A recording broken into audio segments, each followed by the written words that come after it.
Today marks 19 years since South Africa became a fully fledged democracy, and vehicle owners and travelers in Mozambique have been warned against hijackers. I'm Busisiwa Khadebe with the latest news update. Today marks 19 years since South Africa became a fully fledged democracy. Former struggle veteran and current spokesperson in the presidency, Mac Maharaj, says South Africans need to reflect on their past and spend the day celebrating freedom from oppression. Maharaj has praised the country's constitution and Bill of Rights, adding that through education and upliftment, everyone in the country can build and improve the country. Our challenge since '94 is how to take those rights and make it meaningful in the lives of ordinary people.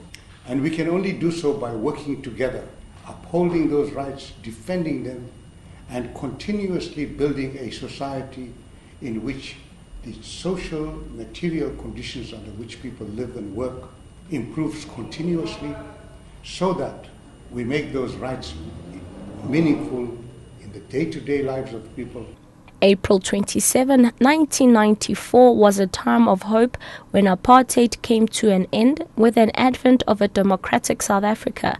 Today, people honor the sacrifices of the country's greatest leaders. Some young people explain their understanding of freedom. We're celebrating other people's lives who fought for freedom. Freedom there, democracy, and having freedom of speech, as I say. Yeah, it's all about freedom of speech. Everything that you do is equal. There's no more skin color or race or anything. I don't think you can use the blame of apartheid anymore, because it's up to you now. Apartheid has passed. We have to move forward, not backwards. Blame our history for where we are today. We have to change our lives now. Well-known academic and human rights lawyer Professor Barney Bigana says all South Africans, especially the poor, must have meaningful access to justice.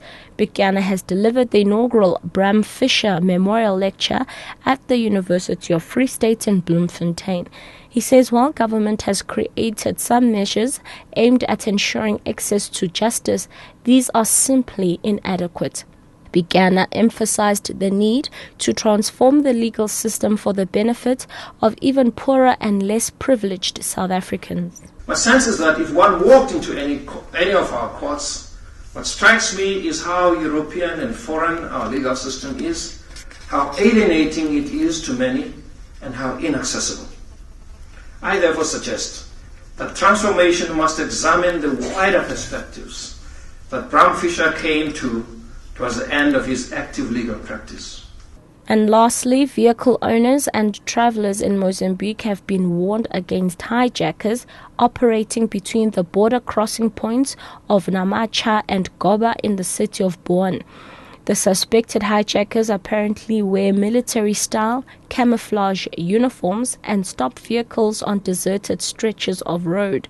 Mozambique police have warned car owners that if less than 4 policemen with no police car stops them, they should be cautious and try and report the location of the incident to the nearest police station.